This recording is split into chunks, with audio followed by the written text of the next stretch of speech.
वाढदिवसाचा वेगळा आदर्श. अशोक भोईर यांच्याकडून 14 दुःखग्रस्त कुटुंबांना जीवनावश्यक मदत.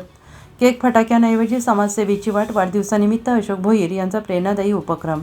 आजच्या काळात वाढदिवस म्हणजे मोठ्या प्रमाणावर केक कापणे, फटाक्यांची आतषबाजी, सत्कार समारंभ, अनावश्यक खर्च अशी प्रथा रूढ होत असताना राष्ट्रवादी काँग्रेस पक्ष अजित पवार गटाचे पालघर जिल्हा उपाध्यक्ष अशोक भोईर यांनी मात्र सामाजिक बांधिलकी जपत वाढदिवस साजरा करण्याचा आदर्श समाजासमोर ठेवला आहे. जल्लोषावर खर्च करण्याऐवजी त्यांनी संकटग्रस्त कुटुंबाच्या मदतीसाठी पुढाकार घेत वाढदिवसाला समाजसेवेची अर्थपूर्ण जोड दिली आहे. अलीकडे धानिवरी येथे झालेल्या भीषण अपघातामुळे अनेक कुटुंबावर दुःखाचा डोंगर कोसळलेला आहे. कुटुंबातील कर्त्या व्यक्तींच्या निधनामुळे आर्थिक आणि मानसिक संकटात सापडलेल्या या कुटुंबांना दिलासा देण्यासाठी अशोक भोईर यांनी बापूगाव येथील लाखातपाडा परिसरात भेट देत अपघातातील मृतांच्या 14 कुटुंबांना महिनाभर पुरेल एवढे धान्य आणि जीवनावश्यक साहित्य वितरित केले. या उपक्रमात तूर डाळ, मसूर डाळ, चणा, वाटाणा, चवळी, साखर, खाद्यतेल, साबण, सोनपापडी तसेच इतर आवश्यक किराणा साहित्याचे वाटप करण्यात आले.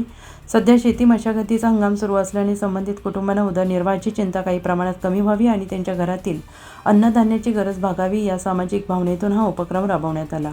यावेळी उच्च शिक्षण घेणाऱ्या एका गरजू महाविद्यालयीन विद्यार्थिनीला शैक्षणिक साहित्य देण्यात आले.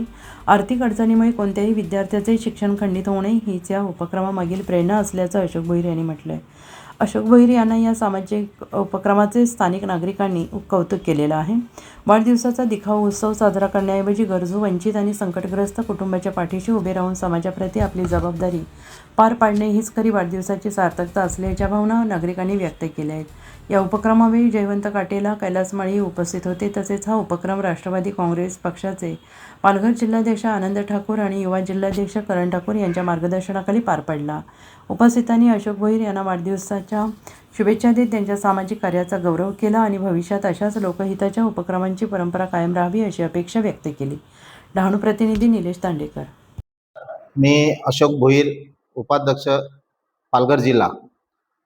काल 25 तारीख माझा मुलगा डॉक्टर नयन अशोक भोईर यांचा वाढदिवस होता आणि आज दिनांक 26 तारीख आज माझा वाढदिवस आहे आणि आमच्या दोघांचाही वाढदिवस एकत्र असताना आम्ही कुठल्याही बॅनरबाजी न करता जी पक्षाची विचारधारा आहे, शाहू फुले आंबेडकरांचं हे राज्य आहे आणि त्यांची प्रेरणा घेऊन पक्षाचे जिल्हाध्यक्ष आदरणीय आनंदभाई ठाकूर यांचा आशीर्वाद आणि आपले युवाचे जिल्हाध्यक्ष करणभाई यांच्या आशीर्वादाने मी आणि माझ्या मुलाने असं ठरवलं की बापूगाव या ठिकाणी जे लाखात पाड्यामधील साखरपुड्यासाठी धानिवरीला वराड गेलं आणि त्या वराडाला दुर्दैवाने मोठा अपघात झाला आणि त्याच्यामध्ये 14 जणांचा मृत्यू झाला आणि हे अतिशय मोठं दुःख हे गावात नाही तर तालुक्यात नव्हे तर पूर्ण जिल्ह्यामध्ये ही बातमी पसरताच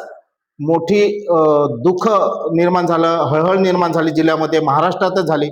आणि अशा परिस्थितीमध्ये आम्ही आमचा जो वाढदिवस आहे तो साजरा करणं मला हे काय माझ्या तत्वाला पटलं नाही आणि म्हणून मी विचार केला की आपण ज्या मृत्यू पावलेल्या नातेवाईक जे आहेत त्यांच्याशी गेल्या महिनाभरापासून त्यांचं दुःख आहे, हे दुःख काय कमी करू शकत नाही. परंतु बघा कसं आहे, शेवटी मायेची ऊब ही आपण दिली पाहिजे. त्या मुलांना, त्यांची मुलं आहेत ती शाळेत जातात, त्या मुलांना अनेक आपण आश्वासनं दिली की त्यांच्या शिक्षणाची जबाबदारी आम्ही घेणार. प्रत्यक्षात सर्वांनी त्यांच्या मुलांची शिक्षणाची जबाबदारी घेतलीच पाहिजे. परंतु आम्ही आज असं ठरवलं की त्यांना आपण महिनाभराचं धान्य हे दिलं पाहिजे. पावसाळा चालू आहे, शेतीचं काम चालू आहे, पेरणी मशागत चालू झाली आणि अशा परिस्थितीमध्ये त्यांचं दुःख हे आम्ही त्यांना गेलेल्या माणसांना परत आणू शकत नाही. परंतु आम्ही महिनाभराचं धान्य हे देण्याचं ठरवलं आणि आज माझ्या वाढदिवसानिमित्त मी त्या ठिकाणी लाखात पाड्यात जाऊन आणि त्या 14 जणांच्या नातेवाईकांना एकत्र बोलवून आणि त्यांना मी महिनाभर पुरेल इतकं धान्य देऊन आणि आज मी त्यांच्यासोबत माझा वाढदिवस साधेपणाने साजरा केला. म्हणजे धान्य देऊनच मी माझा वाढदिवस साजरा केला. बाकी मी केक किंवा बॅनरबाजी असं काही कुठलंही केलं नाही.